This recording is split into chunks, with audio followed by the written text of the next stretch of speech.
बिस्मिल्लाहिर्रहमानिर्रहीम। अस्सलाम वालेकुम। आज हम डिस्कस करेंगे ईसीजी। एग्ज़ाम से पहले हमने कार्डियोवास्कुलर सिस्टम स्टार्ट किया था, लेकिन बीच में एग्ज़ाम की छुट्टियां आ गई और हमें जो क्लासेस हैं उसको सस्पेंड करना पड़े थोड़ा टाइम के लिए। आज से हम दोबारा अपना जो रूटीन क्लासेस है उसी तरीके से स्टार्ट करेंगे जिस तरह हम पहले किया करते थे। तो आज हम ईसीजी यानी इलेक्ट्रोकार्डियोग्राम को डिस्कस करेंगे कि हाउ इट इज़ प्रोड्यूस और इसकी सिग्निफिकेंस क्या है मेडिकल साइंसेस में। तो इलेक्ट्रोकार्डियोग्राम जिस तरह नाम से ज़ाहिर है, इसमें तीन चीज़ें हैं। एक है इलेक्ट्रिकल एक्टिविटी, दूसरा है हार्ट और तीसरा है ग्राम यानी ग्राफ। तो ये तीन चीज़ें साइमल्टेनियसली एक पेपर के ऊपर रिकॉर्ड होते हैं जिसको हम ईसीजी पेपर कहते हैं। इलेक्ट्रोकार्डियोग्राम ये हार्ट की जो इलेक्ट्रिकल एक्टिविटीज़ हमने डिस्कस की थी, electric potential, action potential of the cardiac muscle fibres, वो कार्डिक मसल फाइबर की जो इलेक्ट्रिकल एक्टिविटी है उसको ट्रेस करते हैं, उसको रिकॉर्ड करते हैं एक पेपर के ऊपर। इसीलिए हम ईसीजी यानी इलेक्ट्रोकार्डियोग्राम इसे कहते हैं। इलेक्ट्रोकार्डियोग्राफी जो कुछ बेसिक डेफिनेशन है जिसमें आपन जो है लोग कंफ्यूज होते हैं, तो उसको थोड़ा सा वाज़ेह करना ज़रूरी है। इसमें जो पहला है दैट इज़ इलेक्ट्रोकार्डियोग्राफी। इलेक्ट्रोकार्डियोग्राफी किसे कहते हैं? जो टेक्निक हम यूज़ करते हैं, जो तरीके यूज़ करते हैं, उसी इलेक्ट्रिकल एक्टिविटी जो कि हार्ट की मसल फाइबर में प्रोड्यूस और स्प्रेड होते हैं, तो उसी को ट्रेस करने, उसी को रिकॉर्ड करने का जो तरीक़ा हम यूज़ करते हैं इसको हम इलेक्ट्रोकार्डियोग्राफी कहते हैं। याद रखें, इसमें हम जो ट्रेस करेंगे वो इलेक्ट्रिकल एक्टिविटीज़ होगा। याद रखें कि अक्सर एमसीक्यूज़ में ये आते हैं कि ECG trace which type of activity of the heart.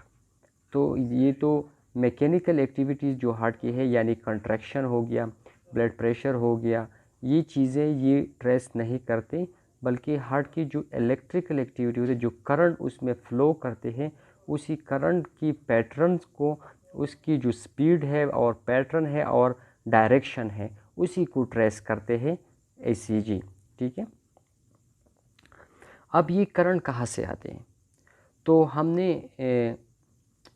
पिछले जो लेक्चर्स है उसमें डिस्कस किए थे कि हार्ट के अंदर एक पेसमेकर मौजूद होते हैं जिसको हम कहते हैं एसए नोड, और वो एसए नोड इलेक्ट्रिकल इम्पल्सिस को प्रोड्यूस करते हैं। वही इलेक्ट्रिकल इम्पल्सिस हार्ट में स्प्रेड होते हैं। पहले जो करंट आते हैं वो दोनों एट्रिया, राइट एट्रियम और लेफ़्ट एट्रियम, दोनों में स्प्रेड होते हैं। ठीक है। और वही करंट जो है एट्रिया, बोथ द एट्रिया को डिपोलराइज करते हैं। फिर इसके बाद ये करंट जो है एवी नोड की तरफ आते हैं और फिर एवी नोड से ये स्प्रेड होते हैं एंड टू द वेंट्रिकल्स। तो इसी तरीके से जो करंट प्रोड्यूस हो चुका है इन द एसए नोड, वो स्प्रेड होते हैं थ्रू आउट द हार्ट। लेकिन हार्ट के साथ साथ ये जो करंट हैं ये हमारी स्किन यानी बॉडी की सरफेस की तरफ भी आते हैं। ठीक है।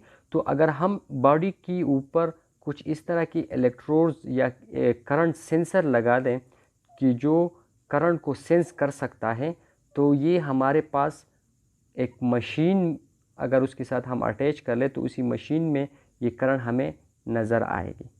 और इसके लिए जो मशीन यूज़ होती है दैट इज़ द गल्वानोमीटर। वही गल्वानोमीटर जो है उसकी वो उसी इलेक्ट्रोड के साथ अटैच होते हैं और वही इलेक्ट्रोड करंट को सेंस करते हैं जो कि गल्वानोमीटर की तरफ जाते हैं। और गल्वानोमीटर में जिस तरह आप लोगों ने पढ़ा होगा कि गल्वानोमीटर की में जो है एक नीडल होता है। जैसे ही करंट आते हैं टुवर्ड द गल्वानोमीटर तो वो नीडल जो है वो मोमेंट करते हैं और उसकी मोमेंट जो है वो हमें करंट शो करते हैं। अब यहाँ पर ईसीजी में जो गैल्वेनोमीटर होता है ईसीजी मशीन में, उसका नीडल जब मोमेंट करता है तो उसी मोमेंट की जो पैटर्न है वो रिकॉर्ड करते हैं पेपर के ऊपर, ठीक है, जो आप लोगों को ईसीजी की वेव्स के फॉर्म में नज़र आएंगे।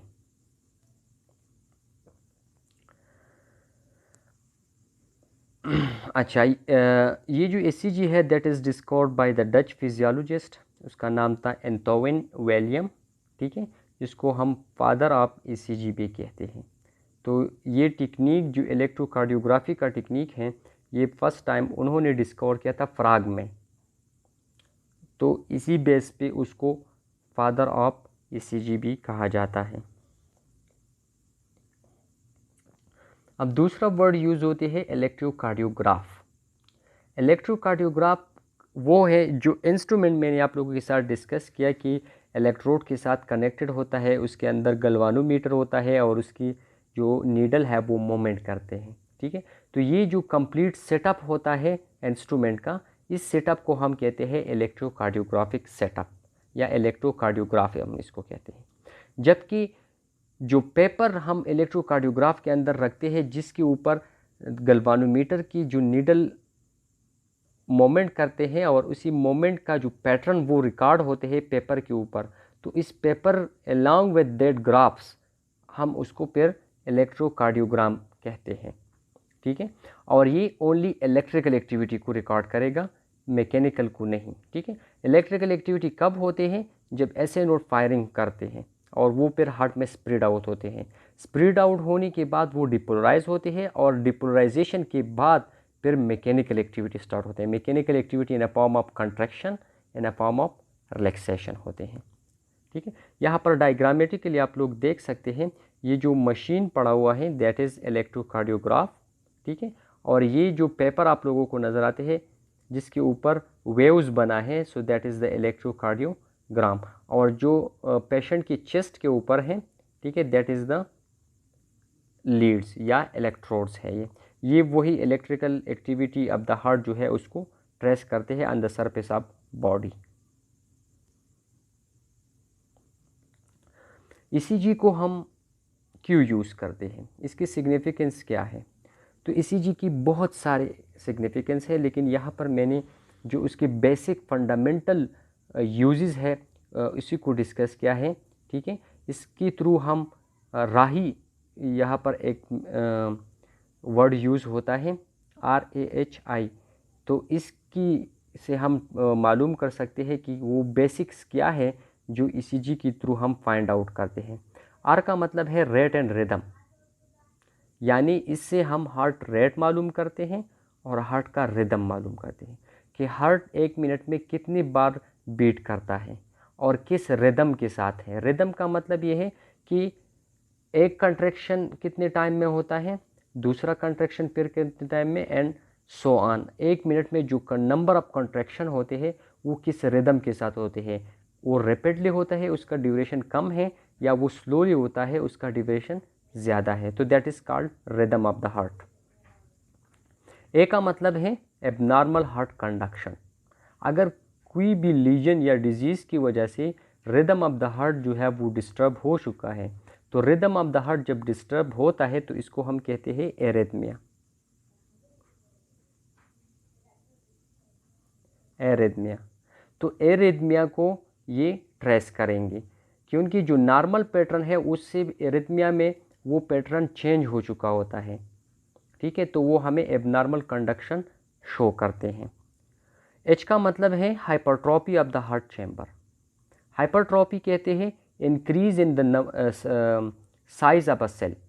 जो हार्ट की मायोसाइट्स होते हैं जब उसका साइज बढ़ जाते हैं, लेकिन साइज बढ़ना दो वजह से होते हैं, या तो हार्ट के ऊपर जो स्ट्रेस है वो ज़्यादा है, या हार्ट के अंदर जो नंबर ऑफ सेल है उसकी डिवीजन रैपिडली होता है। तो ये दो रीज़न है जिसकी वजह से हार्ट का साइज़ इंक्रीज़ होता है, मायोसाइट का साइज़ इंक्रीज़ होता है। फॉर एग्ज़ाम्पल ये है हमारे पास नॉर्मल मायोसाइट, ठीक है, इसका नॉर्मल साइज़ है। अब ये साइज़ कब बढ़ेगा? या तो इसके ऊपर स्ट्रेस ज़्यादा है, वर्कलोड ज़्यादा है, उसी वर्कलोड की वजह से ये ज़्यादा फोर्स लगाते हैं फॉर द कॉन्ट्रैक्शन, तो इसी वजह से बढ़ता है। जिस तरह हमारे मसल्स होते हैं बाइसेप ट्राइसेप, जब हम उसको ज़्यादा यूज़ करते हैं तो वो उसका साइज़ बढ़ जाते हैं, लेकिन उसमें number of cell remain same. Number of cell same होता है क्योंकि स्केलेटन मसल में कोई डिवीजन नहीं होता। और दूसरा रीज़न ये है कि इसमें नंबर ऑफ सेल जो है वो इंक्रीज़ हो गया है। सपोज़ यहाँ पर 1 सेल है, यहाँ पर 3 सेल हो गई, तो नंबर ऑफ सेल की इंक्रीज़ होने की वजह से ये उसका साइज़ बढ़ जाते हैं। तो जब आपके साथ ये कंडीशन हो जिसमें number of cell remain same but the size increase, तो इसको हम कहते हैं हाइपरट्रॉपी। और दूसरा कंडीशन, जब हार्ट का जो टिश्यू का साइज़ है वो बढ़ जाते हैं लेकिन साथ ही नंबर ऑफ सेल भी ज़्यादा होते हैं, तो इसको फिर हम हाइपरप्लेजिया कहते हैं। ठीक है, तो यहाँ पर जो हाइपरट्रॉपी की बात हम करते हैं तो इसमें number of cell remain same but the size of cell will increase. तो इसको भी हम ईसीजी के थ्रू ट्रेस कर सकते हैं। इसके अलावा आई का मतलब है इस्कीमिया। इस्कीमिया कहते हैं कि जब हार्ट को या किसी भी पार्ट ऑफ द बॉडी को ब्लड सप्लाई कम हो जाते हैं, डिमिनिश ब्लड सप्लाई होते हैं, तो इसको हम इस्कीमिया कहते हैं। तो हार्ट की जो इस्कीमिया है या हार्ट की जो अमाउंट ऑफ ब्लड डिक्रीज़ हो चुके हैं, तो उसको भी हम ट्रेस करते हैं थ्रू द इलेक्ट्रोकार्डियोग्राफी। तो ये 5 बेसिक फंडामेंटल यूजेस है ईसीजी की जो हमने यहाँ पर डिस्कस की। ECG grid. ईसीजी ग्रिड किसे कहते हैं? वो पेपर जो ईसीजी मशीन में हम यूज़ करते हैं जिसके ऊपर वेव्स बनते हैं, तो उस पेपर को हम कहते हैं ईसीजी ग्रिड। ईसीजी ग्रिड को हम ईसीजी मशीन के अंदर रख देते हैं, फिर मशीन को इलेक्ट्रोड के थ्रू बॉडी के साथ कनेक्ट करते हैं, ठीक है, और ऑन करते हैं। जब हम उसे ऑन करते हैं तो वो इलेक्ट्रोड उसी करंट को ट्रेस करते हैं और इसकी वजह से जो गैल्वानोमीटर का नीडल है वो मोमेंट करते हैं, और वो मोमेंट उसी ईसीजी ग्रिड या ईसीजी पेपर के ऊपर जो उसका मोमेंट का पैटर्न है वो ड्रॉ करते हैं, ठीक है।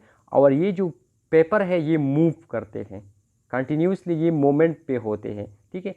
तो एक बीट का जो पैटर्न है वो ड्रॉ करते हैं, फिर दूसरी बीट का पैटर्न ड्रॉ करते हैं एंड सो ऑन, क्योंकि ईसीजी का पेपर मोमेंट में होते हैं। अब ईसीजी ग्रिड की तरफ अगर आप लोग देख ले, यहाँ पर मैंने डायग्राम ड्रॉ किया है। इसमें 2 एक्सिस हैं, एक है हॉरिजॉन्टल एक्सिस और एक है vertical axis. This is horizontal axis, x axis है, और ये वाई एक्सिस है। तो हॉरिजॉन्टल एक्सिस पे ये हमें शो करता है टाइम, ठीक है, टाइम इन सेकंड, जबकि वाई एक्सिस पर ये हमें amplitude of the current and millivolt जो है उसको ट्रेस करते हैं। अब ईसीजी की पेपर की तरफ अगर आप लोग देख ले तो उसमें छोटे छोटे बॉक्स होते हैं और बड़े बड़े बॉक्स होते हैं।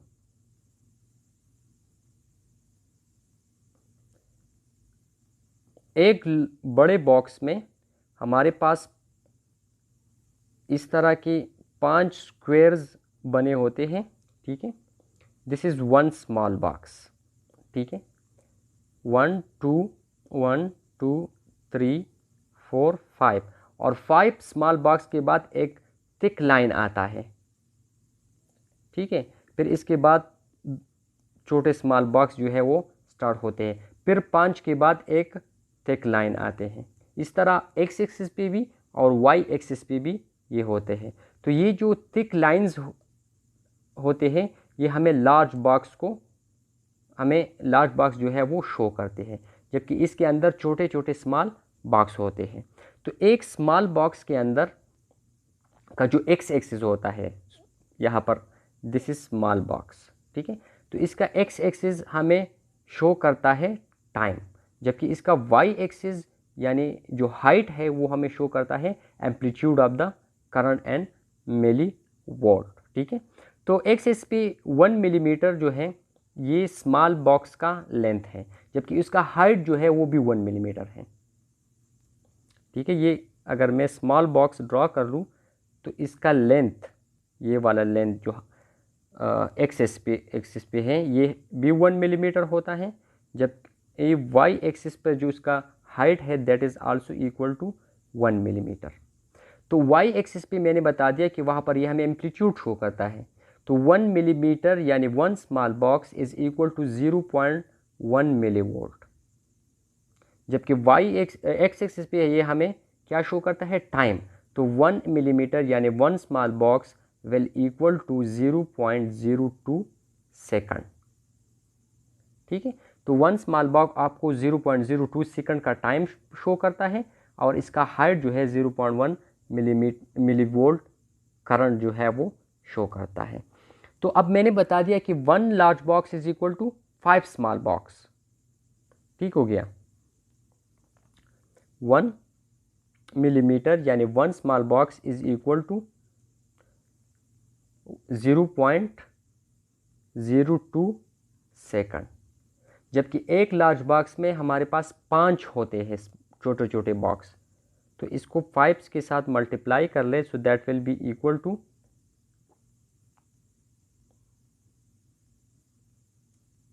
0.1 सेकंड। ठीक है, सॉरी 0.2 सेकंड, 0.04, जबकि इसको मल्टीप्लाई कर ले हाइट को 5 के साथ, so that is equal to 0.5 millivolt. ठीक हो गया, तो एक स्मॉल बॉक्स 0.04 सेकंड जबकि एक लार्ज बॉक्स 0.2 सेकंड हमें शो करते हैं, जबकि वाई एक्सिस पे 1 स्मॉल बॉक्स 0.1 मिलीवोल्ट और 5 बराबर होगी 0.5 मिलीवोल्ट की।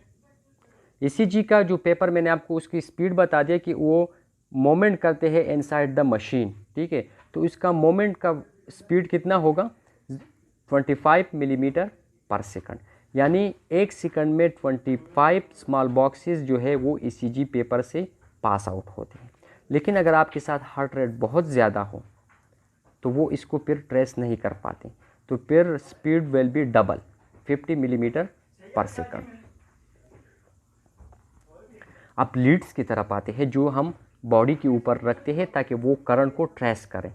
तो इसी लीड्स को हम इलेक्ट्रोड्स भी कहते हैं या हम इसको ईसीजी लीड्स कहते हैं, और ये लीड्स फिर कनेक्ट होते हैं मशीन के साथ और मशीन इसको फिर ट्रेस करते हैं उसी करंट को, और करंट के मुताबिक फिर जो नीडल है गैल्वानोमीटर के वो मोमेंट करते हैं, और वो मोमेंट हमें ट्रेस होते हैं in a form of graph through the ECG grade.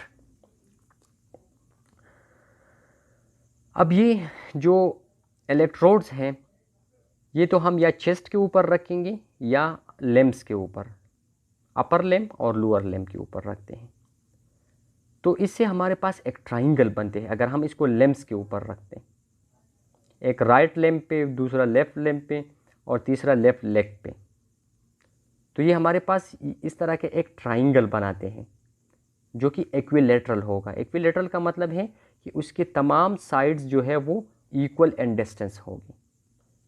तो इस इक्विलेटरल ट्राइंगल की सेंटर पे हार्ट जो है वो मौजूद होगा, और such triangle which are equilateral in the centre of which is heart located, that is called Einthoven triangle. ये वही ट्राइंगल था जो कि एंथोवेन ने फॉर द फर्स्ट टाइम जो है डिस्कवर किया था।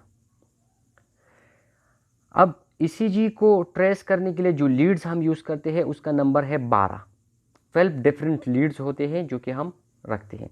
इसमें कुछ लीड्स जो है हम लिम्स के ऊपर रखते हैं 6 लीड, और 6 लीड जो है वो हम चेस्ट के ऊपर हार्ट की जो लोकेशन है उसके इर्द गिर्द रखते हैं। इस 12 लीड को हमने 2 ग्रुप्स में डिवाइड किया है, एक को कहते हैं बाइपोलर लीड और दूसरे को कहते हैं यूनिपोलर। बाइपोलर का मतलब ये होता है कि इसकी जो लीड की 2 इलेक्ट्रोड होते हैं, एक लीड की होगी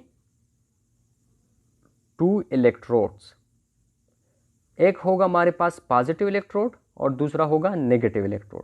जब 2 इलेक्ट्रोड को हम आपस में कनेक्ट कर ले तो ये हमको एक लीड देगा।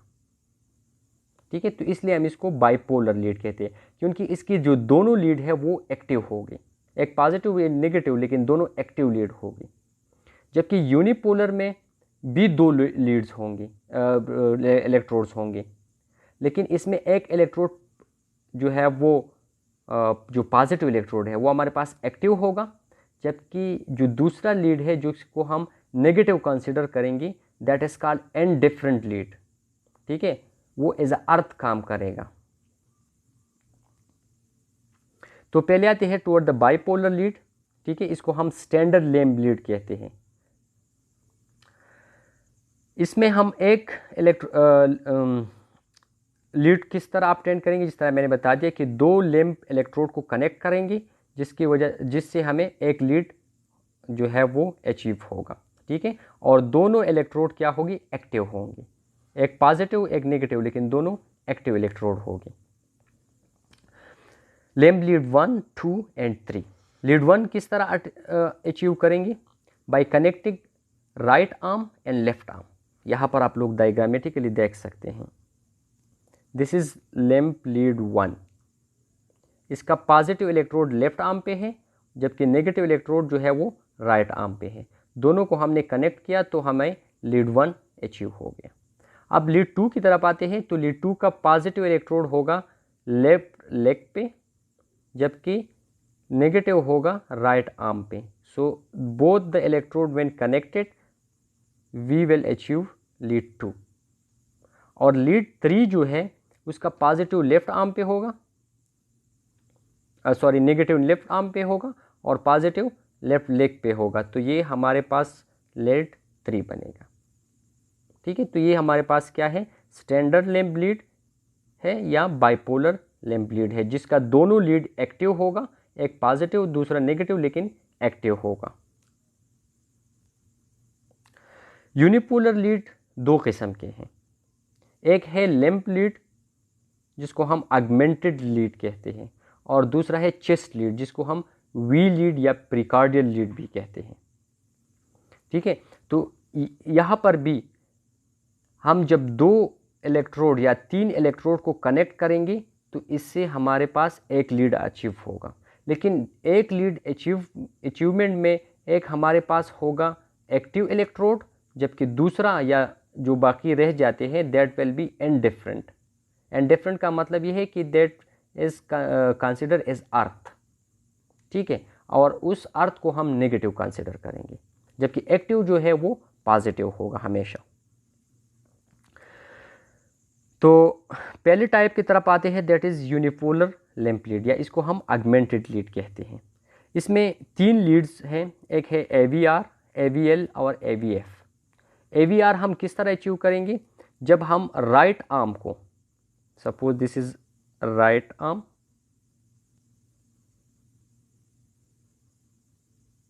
दिस इज लेफ्ट आर्म, और ये है हमारे पास लेफ्ट लेग। तो AVR का जो पॉजिटिव इलेक्ट्रोड है, जो एक्टिव इलेक्ट्रोड उसका होगा वो यहाँ पर राइट आर्म के ऊपर होगा, जबकि इनडिफरेंट जो है वो लेफ्ट आर्म और लेफ्ट लेग पे होगा। तो अगर हम इसको इस तरह के कनेक्ट कर लें तो ये क्या होगा, हमारे पास AVR हो गया। AVL को किस तरह कनेक्ट करेंगे, जो पॉजिटिव एक्टिव इलेक्ट्रोड है that will be on the left leg left arm, और बाकी जो नेगेटिव इनडिफरेंट है वो राइट आर्म और लेफ्ट लेग पे ऊपर होगा। जबकि AVF जो है उसका पॉजिटिव इलेक्ट्रोड लेफ्ट लेग पे होगा, जबकि दो अपर लिम्ब जो है राइट आर्म और लेफ्ट आर्म इस पे इनडिफरेंट होंगे। इसकी याद करने का आसान तरीका, AVR आर का जो है, इससे आप लोग ये कंसिडर कर ले कि उसका जो एक्टिव इलेक्ट्रोड है वो राइट आर्म पे होगा। जो आखिर में वर्ड आता है AVR, AVL, AVF यानी RLF, ये तीनों वर्ड हमें शो करेंगे पॉजिटिव इलेक्ट्रोड यानी एक्टिव इलेक्ट्रोड। तो AVR का एक्टिव इलेक्ट्रोड होगा राइट आर्म पे, बाकी दोनों जो है एक लेफ्ट लेग और लेफ्ट आर्म पे होगा। AVL, L का मतलब है लेफ्ट आर्म, तो इसका एक्टिव इलेक्ट्रोड लेफ्ट आर्म पे होगा, बाकी दो पे इंडिफरेंट होगी। और AVF, एफ का मतलब है फुट यानी लेफ्ट लेग, तो इसका जो एक्टिव इलेक्ट्रोड है वो लेफ्ट लेग के ऊपर होगा, बाकी दोनों लेम्स के ऊपर नेगेटिव होगी। अब यूनिपोलर की दूसरी टाइप की तरफ आते हैं, दैट इज चेस्ट लीड, जिसको हम वी लीड भी कहते हैं। वी लीड इसलिए कहते हैं कि इनकी ये हम वी के साथ रिप्रेजेंट करें, V1 V2 V3 V4 5 6, ठीक है, V1 to V6 ये होता है, तो इसलिए हम इसको वी लीड भी कहते हैं, या चेस्ट के ऊपर रखते हैं तो इसलिए प्रीकॉर्डियल लीड्स भी कहते हैं। सेम यूनिपोलर जो हमने ऑगमेंटेड की बात की, उसी तरह ये अचीव होता है। पॉजिटिव इलेक्ट्रोड जो है, एक्टिव इलेक्ट्रोड, वो हम चेस्ट के ऊपर रखेंगे, ठीक है, और जो लिम्ब 3 लीड्स हमने पढ़े, लेफ्ट आर्म, लेफ्ट लेग और राइट आर्म, इन तीनों से हम इंडिफरेंट लीड जो है वो अचीव करेंगे, लेकिन positive and active electrode chest के ऊपर होगा। चेस्ट के ऊपर 6 डिफरेंट पॉइंट्स हैं जिसके ऊपर हम ये रखते हैं। V1 का अपना पॉइंट है, V2 का अपना है, इस तरह V6 तक हर एक लीड का अपना पॉइंट है जिसके ऊपर हम पॉजिटिव इलेक्ट्रोड रखेंगे। V1 कहाँ पर रखेंगे, तो ये मैं आप लोगों को डायग्रामेटिकली समझा देता हूँ। यहाँ पर देख लें, ये है हमारे पास राइट साइड और ये है लेफ्ट साइड। तो V1 को हम रखेंगे 4th इंटरकॉस्टल स्पेस के ऊपर या 4th रिब के ऊपर। यहाँ पर आप लोग देख लें, this is 1 2 3 and that one is 4, ठीक है। तो 4th रिब के ऊपर हम रखेंगे, लेकिन राइट साइड पे, just at the margin of the sternum. ये जो स्पेस आप लोगों को नज़र आते हैं ये वाला, दिस इज द स्टर्नम। तो स्टर्नम के राइट मार्जिन, राइट बॉर्डर के ऊपर 4th रिब जो आता है या 4th इंटरकॉस्टल स्पेस जो आता है, उसके ऊपर हम V1 को रखेंगे। सेम इसी तरह V2 को भी रखेंगे, लेकिन वो लेफ्ट साइड पे होगा, यानी opposite side of the V1 हम V2 रखेंगे।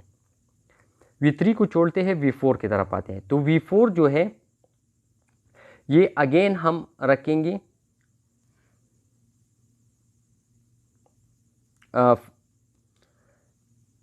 V5 जो 5th इंटरकॉस्टल स्पेस है। V1 और 2 हम 4th के ऊपर रखते थे, जबकि V4 जो है वो 5 के ऊपर रखेंगे। This is 1 2 3 4 and that one is the 5।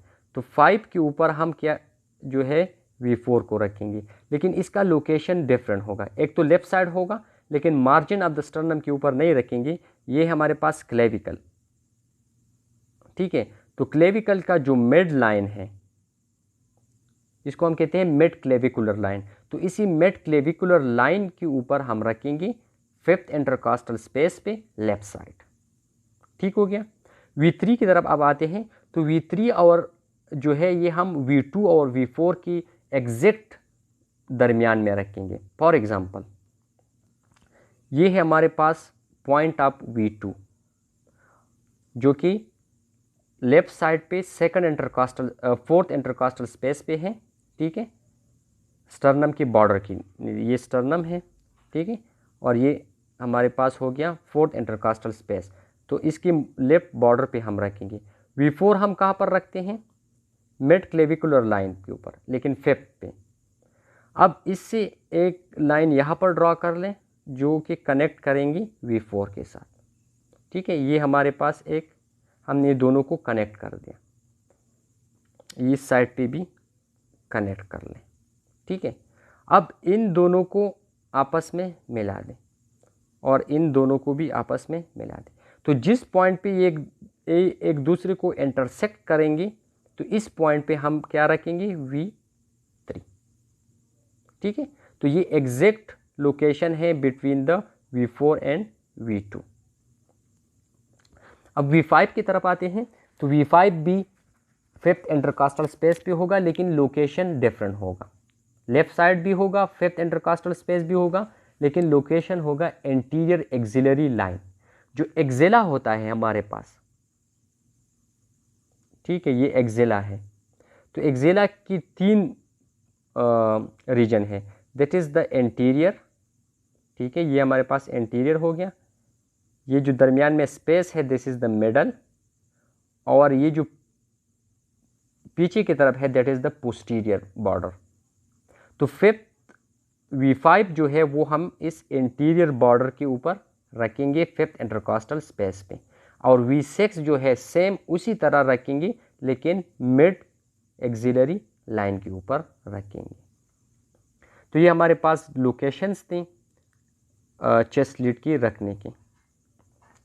अब आते हैं toward the ECG, normal ECG की तरफ आते हैं। नॉर्मल ECG में हमारे पास 5 डिफरेंट टाइप्स ऑफ वेव्स बनते हैं, P, Q, R, S and T। Waves कब बनते हैं? वेव्स तब बनेंगे जब करंट फ्लो करेंगे। जब करंट फ्लो करते हैं तो हमारे पास वेव्स बनेंगे, चाहे वो अलोंग द ग्रेडियंट हो या अगेंस्ट द ग्रेडियंट हो।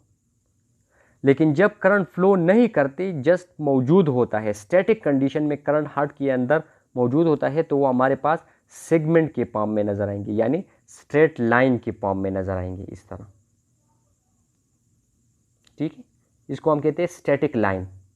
तो स्टैटिक लाइन हमें शो करेंगे कि करंट मौजूद है लेकिन मोमेंट नहीं करते, जबकि वेव्स हमें शो करते हैं कि करंट मोमेंट करते हैं। तो सेगमेंट और इंटरवल, अब दो टर्म्स यहाँ पर यूज हुआ, एक है सेगमेंट, दूसरा है इंटरवल। सेगमेंट हम उसको कहेंगे जो स्ट्रेट लाइन हो बिल्कुल, जिस तरह ST का एग्जांपल दे, तो this is the end of S waves and this is the start of T wave. लेकिन वेव्स कोई कहीं पर भी आप लोगों को नज़र नहीं आएगा। तो दो वेव्स के दरमियान जो स्ट्रेट लाइन होते हैं इसको हम सेगमेंट कहते हैं। जबकि इंटरवल हम किसे कहते हैं? इंटरवल में एक आपके साथ वेव होगा फिर स्ट्रेट लाइन होगा, जिस तरह हम PR इंटरवल की बात करते हैं। तो ये start of the P wave है और ये and start of the S wave है, R वेव है। ठीक है, तो इसको हम PR इंटरवल कहेंगे। तो यहाँ पर याद रखें कि सेगमेंट में कोई वेव नहीं होगा, जस्ट स्टैटिक लाइन होगा, जबकि इंटरवल में स्टैटिक लाइन और साथ ही एक वेव होगा। फिर कम्प्लेक्सेस यूज होते हैं ये वर्ड्स। ठीक है, तो P वेव को हम P कम्प्लेक्स भी कहते हैं, क्योंकि ये हमें जो एट्रिया के अंदर करंट का मोमेंट होते हैं वो शो करते हैं, तो इसको हम P कम्प्लेक्स या एट्रियल कम्प्लेक्स कहते हैं। फिर QRS कम्प्लेक्स आते हैं जिसमें 3 वेव्स होते हैं, Q, R एंड S। इसको कंबाइनली हम QRS कम्प्लेक्स कहते हैं, और ये हमें वेंट्रिकुलर डीपोलराइजेशन शो करते हैं कि वेंट्रिकल के अंदर करंट जो है वो अभी एंटर हो चुका है और वो मोमेंट करते हैं। तो इसको हम वेंट्रिकुलर कम्प्लेक्स कहते हैं या वेंट्रिकुलर डिपोलराइजेशन कहते हैं। फिर T वेव आते हैं। T वेव को हम फाइनल वेंट्रिकुलर कम्प्लेक्स कहते हैं। क्यों कहते हैं? क्योंकि जब करंट आते हैं इनटू द वेंट्रिकल, ठीक है, तो करंट जब वेंट्रिकल्स के अंदर आते हैं पहली बार AV नोड से, तो ये हमारे पास QRS कम्प्लेक्स बनाते हैं। फिर ये करंट कुछ टाइम के लिए इस वेंट्रिकल के अंदर प्रेजेंट होते हैं लेकिन मोमेंट नहीं करते, तो हमें ST की फॉर्म में नज़र आते हैं। फिर जब डिपोलराइजेशन कंप्लीट हो जाते हैं, जिस तरह हमने कार्डिक जो इलेक्ट्रिकल एक्टिविटी है उसमें हमने पढ़ा था कि पहले हमारे पास डिपोलराइजेशन होगा, फिर प्लेटिव पेज आएंगे, फिर रिपोलराइजेशन होगा। तो डिपोलराइजेशन हमारे पास वेंट्रिकल में QRS के फॉर्म में आएगा, प्लेटिव पेज जो है वो ST के फॉर्म में आएगा, ST सेगमेंट, और फिर रिपोलराइजेशन ऑफ द वेंट्रिकल हमारे पास T वेव के फॉर्म में आएगा। और एक है QRS T कम्प्लेक्स, जिसको हम कंप्लीट वेंट्रिकुलर कम्प्लेक्स कहते हैं, यानी इसके अंदर वेंट्रिकल कंट्रैक्ट भी होंगे और रिलैक्स भी होंगे, डिपोलराइजेशन भी होगा और रिपोलराइजेशन भी होगा। डायग्रामेटिकली आप लोग भी देख सकते हैं, P वेव है, ठीक है, PR इंटरवल भी है, QRS कम्प्लेक्स, ठीक है, स्टैटिक लाइन भी नज़र आते हैं, आइसोइलेक्ट्रिक बेस लाइन या स्टैटिक लाइन, ST सेगमेंट भी है और T वेव भी नज़र आते हैं। अब आते हैं टुवर्ड द P वेव। तो जिस तरह मैंने बता दिया कि P वेव कब बनेगा? जब एट्रिया के अंदर करंट फ्लो करेंगे, एट्रिया डिपोलराइज होगी, तो इसको हम P वेव कहते हैं। P wave will be positive. अब पॉजिटिव नेगेटिव ये क्या चक्कर है? तो यहाँ पर याद रखें कि जब करंट, ये हमारे पास आइसोइलेक्ट्रिक या स्टैटिक लाइन है, जब करंट अपवर्ड डायरेक्शन में होगा, यानी along द ग्रेडियंट होगा, from the high concentration toward the lower concentration होगा, तो वेव पॉजिटिव होगा। पॉजिटिव वेव आपको किस तरह नजर आएंगी, ये स्टैटिक लाइन की ऊपर होगा, ठीक है। फिर जब करंट नहीं होता, यानी मूवमेंट नहीं करता, जस्ट प्रेजेंट होता है, तो स्ट्रेट लाइन नजर आएगा। लेकिन जब करंट अगेंस्ट द ग्रेडियंट जाएगा, यानी नेगेटिव से ऊपर की तरफ आएगा, अगेंस्ट द ग्रेडियंट, तो हमें नेगेटिव वेव नजर आएगा, और नेगेटिव वेव हमेशा आइसोइलेक्ट्रिक लाइन से नीचे होगा। तो पी वेव जो है, इसमें ये कब बनेगा, जब करंट ऐसे नोड से नीचे की तरफ आएंगे। तो जब नीचे की तरफ आएंगे इस डायरेक्शन में, from the higher to the lower, ठीक है, तो हायर टू द लोअर हमें पॉजिटिव वेव देगा।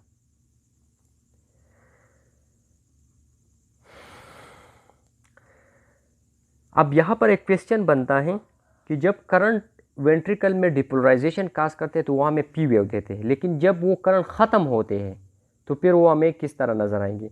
तो याद रखें कि जब एट्रिया में करंट ख़त्म होते हैं, रिपोलराइजेशन होते हैं, तो इसी सेम टाइम पे वेंट्रिकल के अंदर डिपोलराइजेशन होते हैं। तो वो डिपोलराइजेशन ज़्यादा होते हैं बनिस्बत एट्रियल रिपोलराइजेशन की, तो ईसीजी फिर उसको रिकॉर्ड नहीं कर सकते।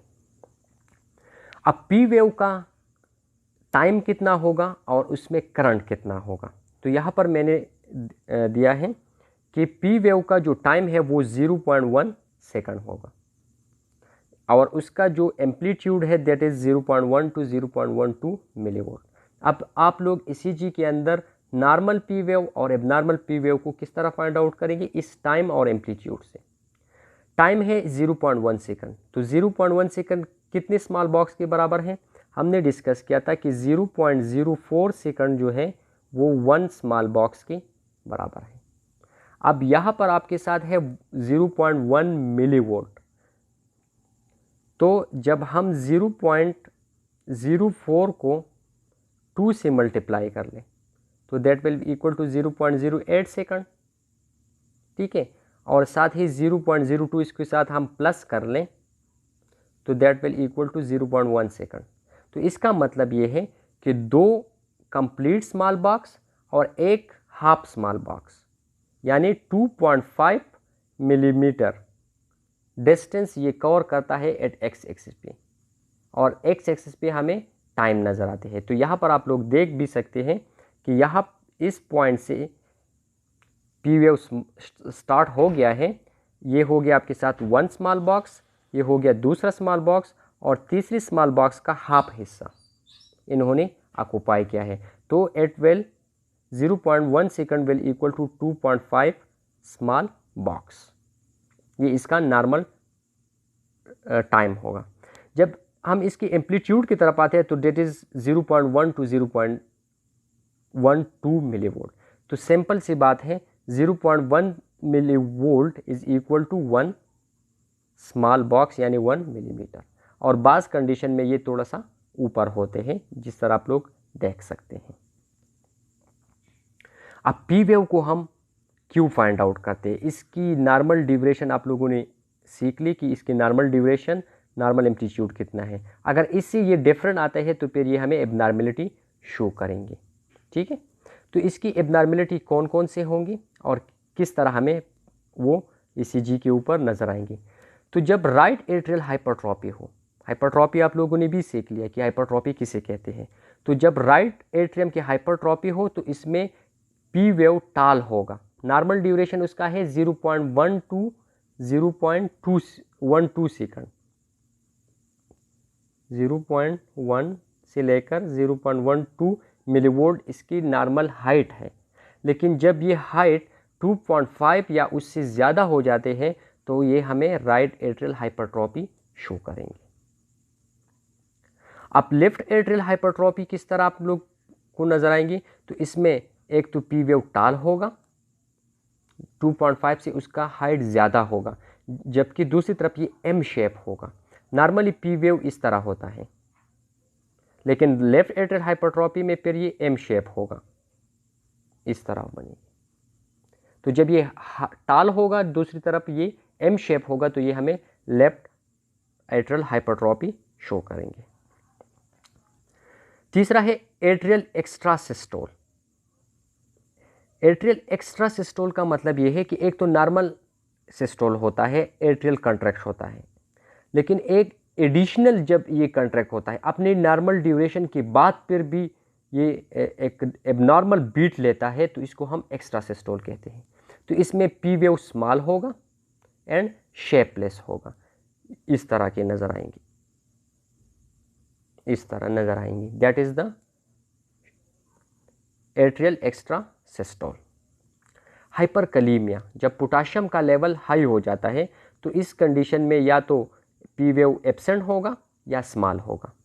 एट्रियल फिब्रिलेशन, एट्रियल फिब्रिलेशन कहते हैं कि जब हार्ट रेट 300 को क्रॉस कर ले, स्पेशली जो एट्रियल कंट्रैक्शन है, तो इसमें फिर भी ये एब्सेंट होगा, क्योंकि जब 300 से हार्ट रेट यानी एट्रियल रेट जो है वो क्रॉस कर जाते हैं तो इसका ड्यूरेशन बहुत कम होता है, ठीक है। तो वो कम ड्यूरेशन फिर ईसीजी जो है रिकॉर्ड नहीं कर सकते, तो इसलिए ये एब्सेंट नज़र आएगा। एवी नोडल रिदम, नॉर्मली एसे नोडल रिदम होता है, एसे नोड फायरिंग शुरू करते हैं इनिशियली, लेकिन जब एवी नोड के अंदर हमने वहाँ पर ओवरड्राइव सप्रेशन की बात की थी कि हार्ट की हर एक सेल के अंदर कैपेबिलिटी मौजूद है कि वो इम्पल्सिस को प्रोड्यूस कर ले, लेकिन ऐसे नोड सबसे ज़्यादा प्रोड्यूस करते हैं, इसलिए बाकी को सप्रेस किया है, इसको कहते हैं ओवरड्राइव सप्रेशन।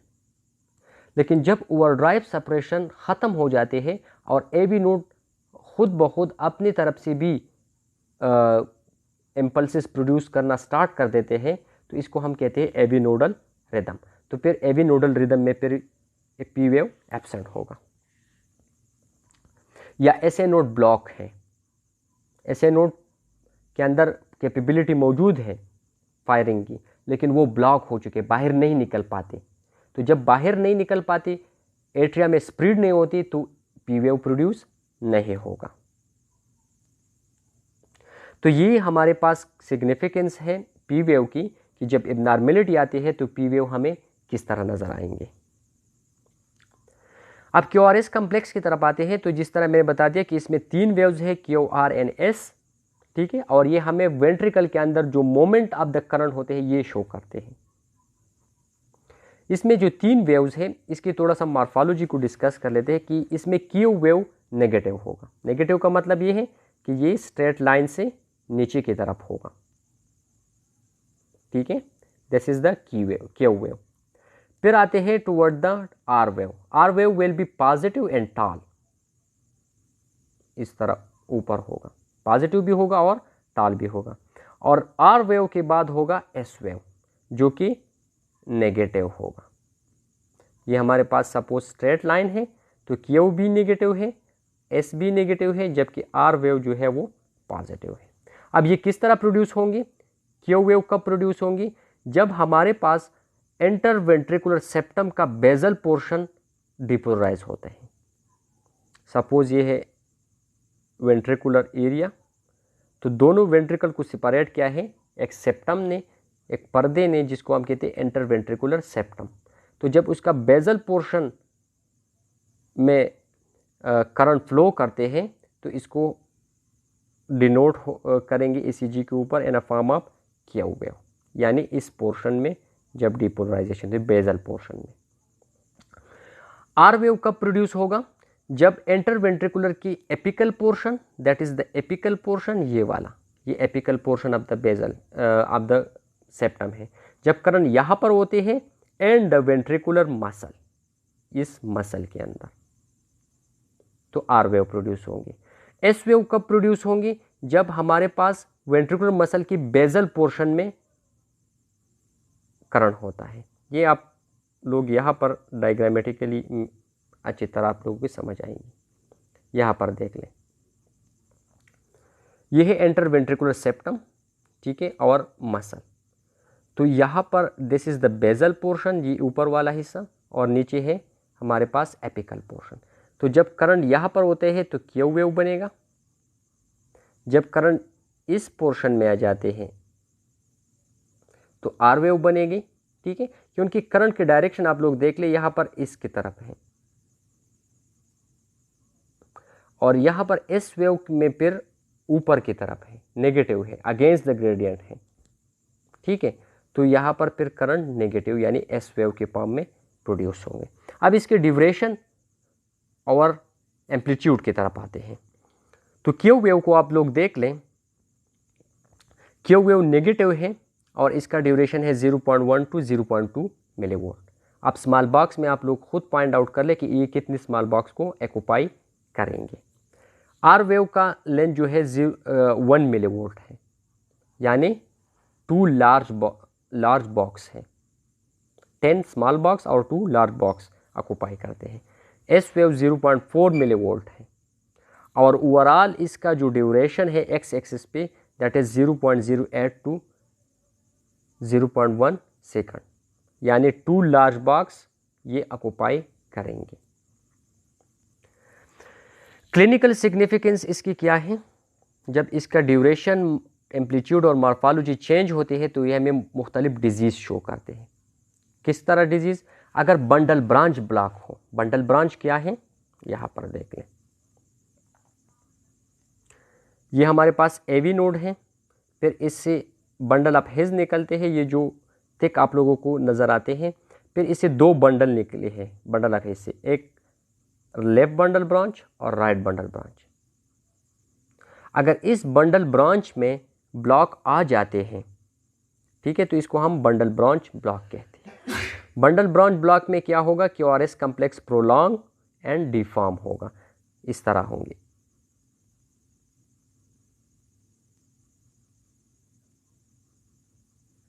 प्रोलॉन्ग होगा, ठीक है, वाइड होगा, बड़ा होगा, और हाइपरकलीमिया में भी प्रोलॉन्ग होगा। टी वेव की तरफ आते हैं तो that is final ventricular complex, यानी वेंट्रिकुलर रीपोलराइजेशन हमें शो करेंगे और ये पॉजिटिव होगा, यानी स्ट्रेट लाइन से ऊपर की तरफ होगा। इसके यहाँ पर दिया है कि दैट इज द रीपोलराइजेशन, जब करंट वापस जाते हैं वेंट्रिकल से। ठीक है, तो इसका ड्यूरेशन कितना है, 0.2 सेकंड। स्मॉल बॉक्सेस कितना ऑक्यूपाई किया है, 1 2 3 4 5 6। ठीक है, 6 ऑक्यूपाई किया है इन्होंने स्मॉल बॉक्सेस को। तो 1 small box is equal to 0.04 multiplied by 6 कर लें तो that is equal to 0.24 second. तो अप्रॉक्सीमेटली ये 0.2 सेकंड या 0.2 से 0.3 सेकंड के ये ड्यूरेशन है, जबकि एम्पलीट्यूड 0.3 मिलीवोल्ट है। क्यों? क्योंकि इन्होंने 3 स्मॉल बॉक्सेस को ऑक्यूपाई किया है, 1 2 एंड 3, और 1 small box is equal to 0.1, 3 बराबर होगी 0.3 मिलीवोल्ट की। सिग्निफिकेंस, अगर इसमें चेंजेस आ जाते हैं एम्पलीट्यूड, मॉर्फोलॉजी या ड्यूरेशन में, तो ये हमें कौन कौन सी कार्डियक डिजीज शो करेंगे? तो ये हमें शो करेंगे एक्यूट माइकार्डियल इस्केमिया। अगर एक्यूटली हार्ट के अंदर ब्लड सप्लाई कम हो जाते हैं तो इसमें टी वेव एबनॉर्मेलिटी आएंगे, और ये टी वेव हमें किस तरह नजर आएंगे, हाइपर एक्यूट आएंगे। हाइपर एक्यूट का मतलब ये है कि ये एक तो ये टाल होगा,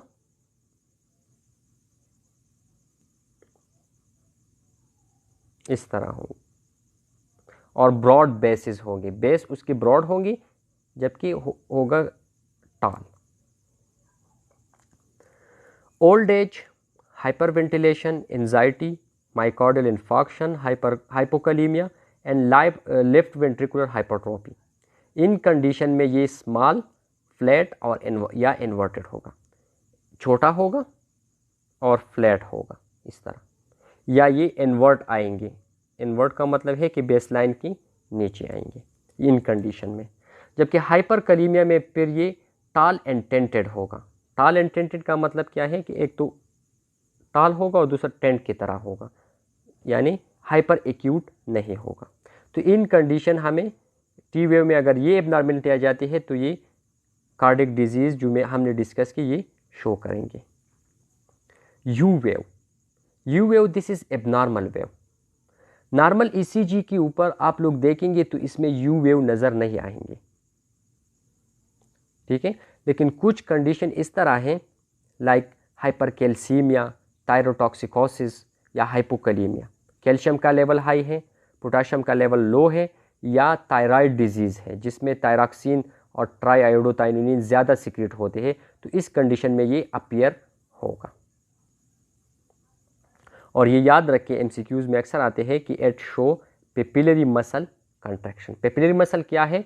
वो मसल जो कि वेल्व के साथ अटैच है थ्रू टेंडन है, ठीक है। तो उसकी कंट्रैक्शन यूजुअली ईसीजी ट्रेस नहीं करते, लेकिन इन 3 कंडीशन में फिर ईसीजी इसको यू वेव के फॉर्म में शो करेंगे जो आप लोगों को नज़र आते हैं।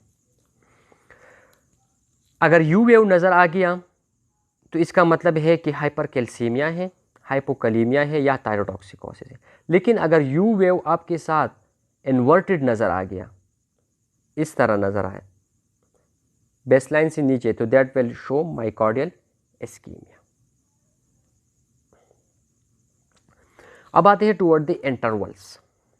पीआर इंटरवल, इंटरवल मैंने बता दिया था कि इसमें एक स्ट्रेट लाइन होगा और दूसरा वेव होगी। तो पीआर इंटरवल में पी वेव इंक्लूड होगा और आर वेव की स्टार्ट तक जो ड्यूरेशन होता है that is called P wave या क्यू की स्टार्ट तक। पीआर इंटरवल हमें क्या शो करेंगे? एट्रियल डीपोलराइजेशन, क्योंकि पी वेव हमें एट्रियल डीपोलराइजेशन शो करते हैं, और ये जो स्ट्रेट लाइन नज़र आते हैं दैट दिस लाइन, ये हमें वो करंट शो करते हैं जो कि एट्रिया कंट्रैक्शन के बाद उस एट्रिया के अंदर मौजूद होते हैं। और ये वो टाइम है जिसमें करंट जो है वो एट्रिया से एवी नोड की तरफ पास आउट होते हैं। अगर पीआर इंटरवल प्रोलॉन्ग है, इसका नॉर्मल ड्यूरेशन कितना है? 0.12 से लेकर 0.2 सेकंड तक। अगर 0.2 से ये ज़्यादा होते हैं इसका ड्यूरेशन, तो ये हमें शो करेंगे ब्रेडिकार्डिया या फर्स्ट डिग्री हार्ट ब्लॉक। लेकिन अगर आपके साथ ये शॉर्ट है तो ये हमें टेकिकार्डिया शो करेंगे। QT interval, QT interval again इसमें एक वेव होगा, एक स्ट्रेट लाइन। तो क्यू वेव की ख़त्म होने से टी वेव के ख़त्म होने तक ये होता है, यहाँ से लेकर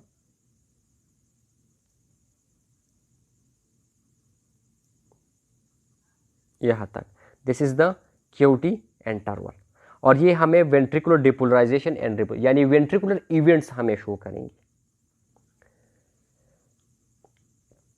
अगर ये प्रोलॉन्ग है, क्यूटी इंटरवल प्रोलॉन्ग है, तो that will show myocardial infarction, heart के मसल के अंदर ऑक्सीजन डिफिशिएंसी की वजह से डेथ हो चुकी है, मायोकार्डाइटिस, हार्ट के इन्फेक्शन है, हाइपोकैल्सीमिया है या हाइपोथायराइडिज्म है। अगर शॉर्ट है तो ये हाइपरकैल्सीमिया शो करेंगे। आरआर इंटरवल, एक ईसीजी के अंदर जो पहला बीट की जो करंट प्रोड्यूस होते हैं पी वेव की स्टार्ट से लेकर टी वेव की एंड तक, ये वाला ये हमें A1 बीट शो करता है।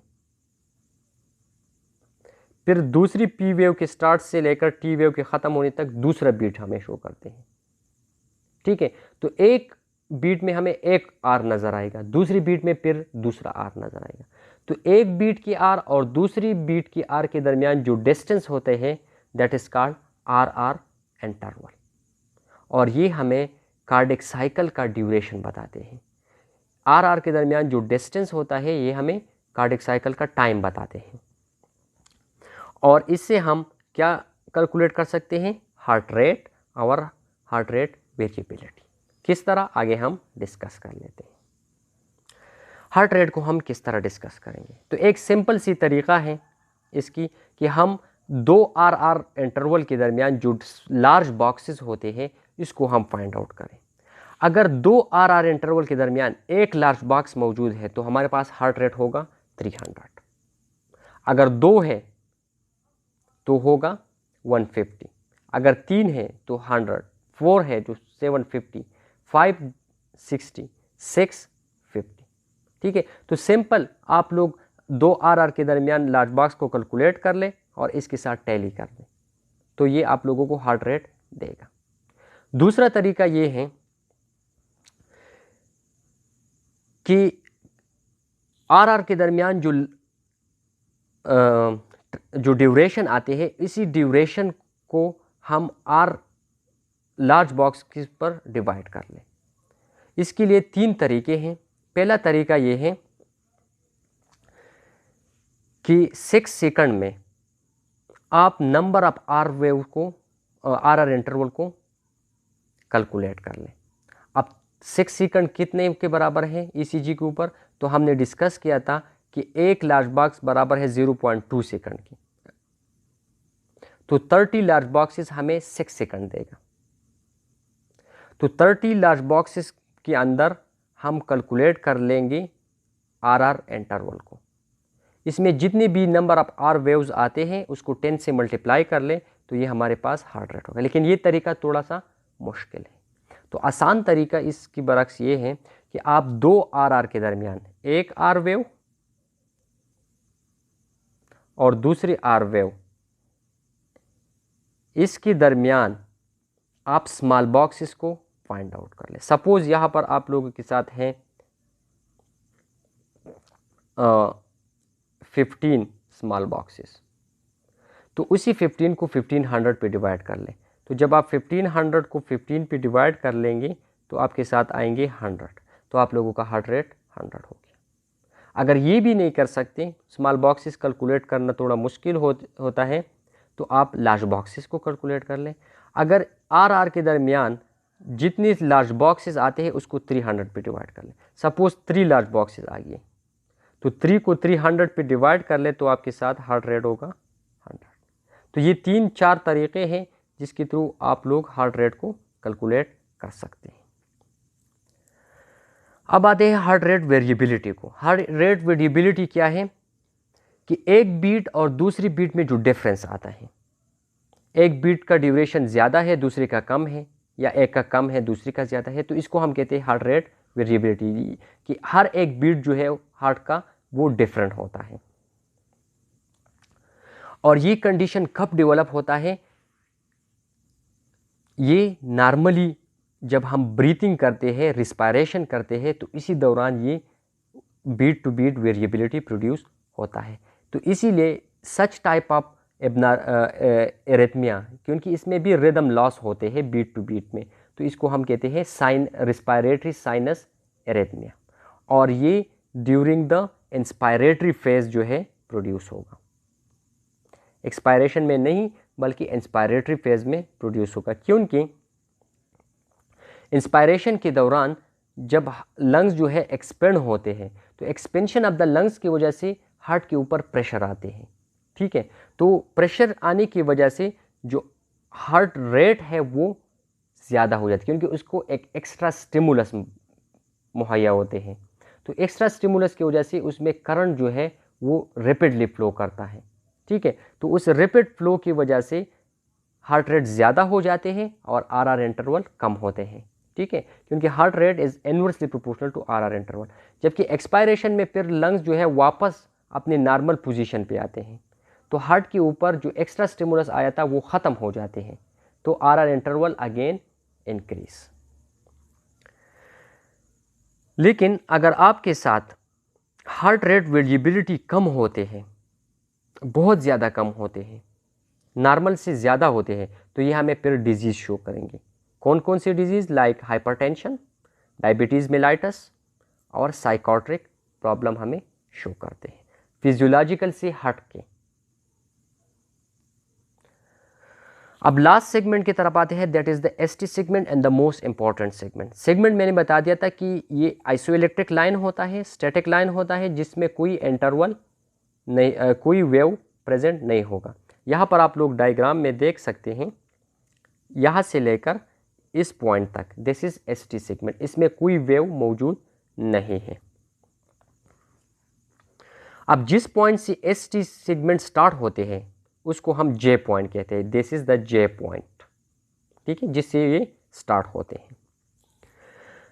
अब इसकी एबनॉर्मेलिटी हमें कौन कौन सी डिजीज शो करेंगे। अगर एसटी सेगमेंट एलिवेटेड है, एलिवेटेड का मतलब ये है कि ये यूजुअली स्ट्रेट होता है, अगर ये स्ट्रेट से हटकर इस तरह है यानी एलिवेट हो चुके हैं तो ये हमें शो करेंगे एंटीरियर माइकार्डियल इन्फॉक्शन, हार्ट की एंटीरियर साइड पे इन्फॉक्शन हो गई है, सेल डेथ हो चुके हैं। या लेफ्ट बंडल ब्रांच, जो बंडल ऑफ हेड से ब्रांचेस निकलते हैं लेफ्ट एंड राइट, तो उसमें लेफ्ट साइड वाला जो है इसमें क्या है, ब्लॉक है। लेकिन यहाँ पर याद रखें कि जो एथलीट्स होते हैं उसमें नॉर्मल कंडीशन में भी ये एलिवेटेड होते हैं। तो अगर आप एक एथलीट की ईसीजी करते हैं और उसमें एसटी एलिवेशन है तो that is not the disease. अब डिप्रेशन कब आएगी? डिप्रेशन का मतलब ये है कि स्ट्रेट लाइन से ये नीचे की तरफ आएंगे। तो डिप्रेशन कब होगा? Acute myocardial ischaemia, posterior myocardial infarction, posterior side of the heart पे इन्फॉक्शन हो गई है, या हाइपोकलीमिया है, या वेंट्रिकुलर हाइपरट्रॉपी है। अगर प्रोलॉन्ग है, क्योंकि इसका जो नॉर्मल ड्यूरेशन है दैट इज 0.8 सेकंड, ठीक है, अगर 0.8 सेकंड से ये ज़्यादा है, प्रोलॉन्ग हो चुके हैं, तो ये हमारे पास क्या है, हाइपोकलीमिया है, शॉर्ट। और अगर ये शॉर्ट है 0.8 सेकंड से कम है तो ये हमें हाइपर कैल्सीमिया शो करेंगे। So that is all about ECG. आप लोग इसको बुक में भी देख ले या लेक्चर भी सुने, लेक्चर भी देख ले, that is more complex but interesting. फिर भी अगर कोई क्वेश्चन हो तो आप लोग मुझसे पूछ ले। Thank you.